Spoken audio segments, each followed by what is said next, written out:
Hello game changers, welcome back to my channel top up. तो आज हम बात करने वाले हैं दुनिया के टॉप 5 मिस्टीरियस थिंग्स के बारे में। जैसा कि आप सब जानते ही हैं, साइंस ने आज के दौर में बहुत ज़्यादा तरक्की कर ली है, लेकिन हमारे आसपास कुछ ऐसे रहस्य भी मौजूद हैं जिन्हें आज तक सुलझाया नहीं गया। तो चलिए शुरू करते हैं। नंबर 5 पर आता है बरमूडा ट्रायंगल। बरमूडा ट्रायंगल जो कि अटलांटिक ओशन में स्थित है और इससे रिलेटेड बहुत से किस्से कहानियाँ यकीनन आपने सुने ही होंगे। 1945 में जब फ्लोरिडा से उड़ने वाले 5 जहाज अचानक कहीं गायब हो गए थे, तब यह बरमूडा ट्रायंगल पहचान में आया। आगे जब ऐसे बहुत से केस सामने आते रहे जिनमें हवाई जहाज और कश्तियाँ फ्लोरिडा के मायामी समुद्र से गुजरते हुए गायब हो गए थे, तो तब से ही इस वाक़यात का रुख बरमूडा ट्रायंगल की तरफ मोड़े जाने लगा और इसे डेविल्स ट्रायंगल भी कहने लगे। लेकिन आज तक कोई भी इस रहस्य को सुलझा नहीं पाया है कि वैज्ञानिकों की अपनी अलग अलग राय है, जिनकी एक थ्योरी के अकॉर्डिंग बरमूडा ट्रायंगल वो जगह है जहां पर मैग्नेटिक डिस्टर्बेंस की वजह से कंपास ठीक से काम नहीं कर पाता, जिससे एयरक्राफ्ट भटक जाते हैं। और कुछ साइंटिस्ट के अकॉर्डिंग यहां पर इलेक्ट्रॉनिक फॉग भी पाया जाता है, जो कि समुद्र से लेकर आसमान तक बन जाता है, जिससे आज तक कोई भी एयरक्राफ्ट या शिप नहीं बच पाया है। और इससे हर साल 4 प्लेन और 20 शिप गायब हो जाते हैं। और इस ट्रायंगल को पूरी दुनिया आज भी एक खौफनाक नज़रिए से देखती है, जिसकी सच्चाई से आज तक पर्दा नहीं उठ सका। एरिया 51। एरिया 51 यूएस के नेवाडा में स्थित है। वर्ल्ड वॉर सेकेंड के समय एरिया 51 एक टेस्टिंग प्लेस ही था, लेकिन एरिया 51 के बारे में हमें बहुत सी मिस्टीरियस कहानी और किस्से देखने को मिलते हैं। कुछ लोगों का मानना है यहाँ एलियंस रहते हैं, और कुछ यह कहते हैं कि अमेरिका कोई बड़ा टॉप सीक्रेट रिसर्च यहाँ पर करता है, क्योंकि अमेरिका यहाँ पर किसी को पाँव तक नहीं रखने देता है। एरिया 51 पर पैसेंजर प्लेन और यहाँ तक कि मिलिट्री एयरक्राफ्ट को भी आने की इजाज़त नहीं दी जाती।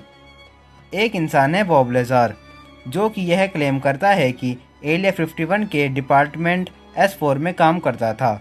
इसके अकॉर्डिंग इस डिपार्टमेंट में एलियन के यूएफओ पर स्टडी की जाती थी।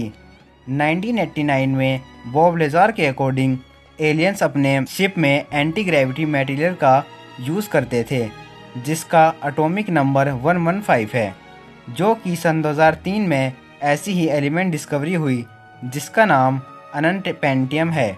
बॉब लेजार ने इसके बारे में पहले ही बता दिया था। सन 2014 में फेमस वर्ल्ड मैगजीन के अनुसार एरिया 51 के सामने एक ऐसी प्लेन को देखा गया था जो कि अपनी टाइम से बहुत ही एडवांस थी, जो कि कलर अडेप्टिंग टेक्नोलॉजी का यूज़ करती थी। और इस न्यूज़ को वेरीफाई करने के लिए जब BBC न्यूज़ वाले वहां पर डॉक्यूमेंट्री बनाने के लिए गए तो उन्हें मना कर दिया गया। इवन उन पर FIR लगाकर अरेस्ट भी कर लिया गया। एरिया 51 के बारे में कुछ भी कंफर्म फैक्ट नहीं है, और यह आज तक एक रहस्य ही बना हुआ है कि वास्तव में एरिया 51 में होता क्या है। और नंबर 3 पर आता है जैक द रिपर। तो ले चलते हैं आपको 125 साल पहले विक्टोरियल इंग्लैंड में, जहां एक सीरियल किलर अपने मिशन पर था, जो बहुत खतरनाक हत्यारा था, जो सिर्फ नशे में लीन लड़कियों को अपना शिकार बनाता था। उसने एक के बाद एक 5 लड़कियों को मार दिया था, और हर हत्या में उसका एक खास तरीका होता था। वह तेज धार वाले हथियार से शिकार के गले पर वार करता था और हर बॉडी में से एक बॉडी ऑर्गन निकाल लेता था, जैसे कि आँख या किडनी। और वह कहाँ से आता था और कहाँ जाता था, इसकी जानकारी आज तक किसी को नहीं मिल पाई है। और वह केवल लड़कियों की हत्या क्यों करता था। लंदन में छपे एक न्यूज़पेपर में एक सनसनीखेज खत छपा, जो कि शायद जैक द रिपर का ही था।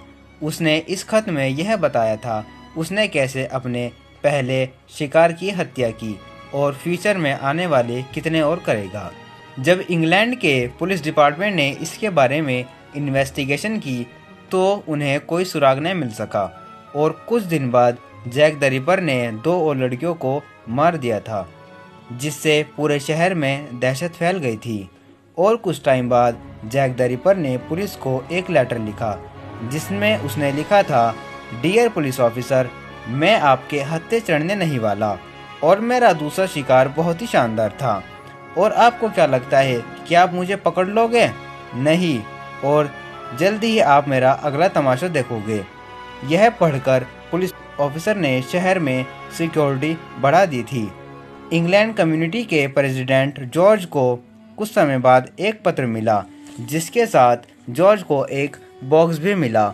जॉर्ज ने जब उस बॉक्स को खोला तो वह बहुत ज़्यादा डर गए थे क्योंकि उस बॉक्स में किसी महिला की किडनी का आधा टुकड़ा रखा था और मैसेज में लिखा था कि मैं इसकी आधी किडनी खा चुका हूँ, यकीन मानो, जो कि खाने में बहुत ज़्यादा टेस्टी थी। और उस दिन से आज तक जैक द रिपर का कोई सुराग नहीं मिल पाया है और यह एक खौफनाक रहस्य बन के रह गया है। और नंबर 2 पर आता है वॉयनिच। तो यह बात है 12 सितंबर 1992 की। पॉलिश एंटिक्स का एक डीलर जिसका नाम विल्फ्रिड वॉयनिच था, जिसके हाथ एक ऐसी चीज़ लगी थी जो बहुत जल्द दुनिया के बहुत सारे रहस्य खोलने वाली थी या फिर खुद एक बहुत बड़ा रहस्य बनने वाली थी, जो एक मिस्ट्री बुक थी जो इशारा कर रही थी कि यह बुक दुनिया के बड़े बड़े सवालों का जवाब दे देगी, जैसे कि ज़िंदगी का जन्म, मेडिकल साइंस और एल्काइंस मीन्स दवाई बनाने की विधि। पर यह जानकारी किसी विशिष्ट भाषा के कोड में लिखी हुई थी। क्रिप्टोग्राफर यह काम अक्सर करते हैं जहां ये लिखे हुए भाषा या कोड को डिकोड करते हैं। इस बुक के 6 पार्ट थे जिसमें बहुत से डायग्राम और ग्राफिक्स मौजूद थे। एक चीज़ जो किसी के भी समझ में नहीं आ रही थी वो थी इसकी भाषा। ना ही किसी ने ऐसी भाषा कभी देखी और ना ही कभी पढ़ी थी। इसमें अजीबोगरीब सिंबल्स का यूज़ हुआ था जिसे समझने के लिए वॉयनिच ने अपनी पूरी ज़िंदगी लगा दी थी, पर वो आज तक उसकी एक लाइन भी नहीं समझ सका।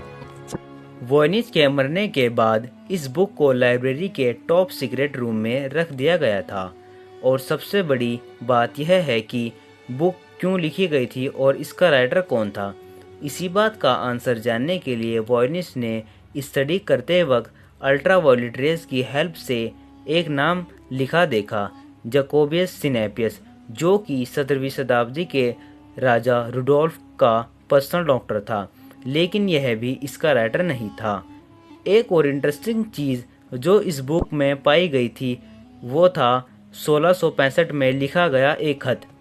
इस खत के अनुसार यह बुक एक वैज्ञानिक को डिकोड करने के लिए दी गई थी और इस लेटर के अकॉर्डिंग इस बुक के राइटर को रॉजर बेकन कहा गया था। लेकिन इस बात का कोई पुख्ता सबूत नहीं है कि रॉजर बेकन इसके राइटर ही थे। कुछ शोधकर्ताओं के अनुसार रॉजर बेकन के इन्वेंशन उस समय से बहुत आगे के थे। इन्होंने रेनबो लाइट रिफ्लेक्शन आदि की थ्योरी भी दी थी। शायद इन्होंने अपने सारे आइडियाज़ और इन्वेंशन को दुनिया से छुपाने के लिए ऐसी भाषा में कन्वर्ट कर दिए थे जिससे कोई इन्हें समझ ना सके। लेकिन सवाल यह बनता है कि रॉजर बेकन ने ऐसा क्यों किया और आज तक कोई भी साइंटिस्ट इनकी भाषा की लिपि को नहीं समझ सका और यह एक मिस्ट्री बुक बन के रह गई है। और नंबर 1 पर आता है बेबीलोन के झूलते बाग। बेबीलोन के झूलते बाग प्राचीन विश्व के 7 अजूबों में से एक है।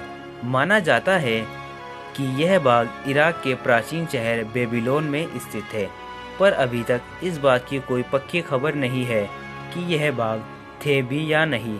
अगर यह बाग रियल लाइफ में होते तो पूरी दुनिया के सबसे खूबसूरत बागों में से एक होते। तो आइए जानते हैं बेबीलोन के बारे में कुछ बातें। ग्रीक इतिहासकार डायोडोरस के अकॉर्डिंग यह बाग जमीन से लगभग 70 से 80 फुट ऊंचाई पर थे और यह किसी महल की छत पर स्थित थे और इस बाग में कई झरने भी थे। कहा जाता है कि बेबीलोन के राजा नबुकदनेस्सर ने चट्टान को उन्होंने अपनी पत्नी इमिट्स को तोहफे के रूप में दिया था। शोधकर्ताओं के अनुसार यह प्राकृतिक आपदाओं के कारण शायद नष्ट हो गया था। कुछ रोमन इतिहासकारों के अनुसार इस बाग के लिए सबकी अपनी अलग अलग राय है और आज तक इसका कोई पुख्ता सबूत नहीं मिल पाया है कि यह बाघ रियल लाइफ में थे भी या नहीं, लेकिन पुरातत्व के अकॉर्डिंग खुदाई के दौरान कुछ ऐसी निशानियां मिली हैं जिससे यह पता चलता है कि शायद यह बाघ असलियत में होंगे। तो ये थे दुनिया के top 5 mysterious things. Thanks for watching my video. Please like and subscribe.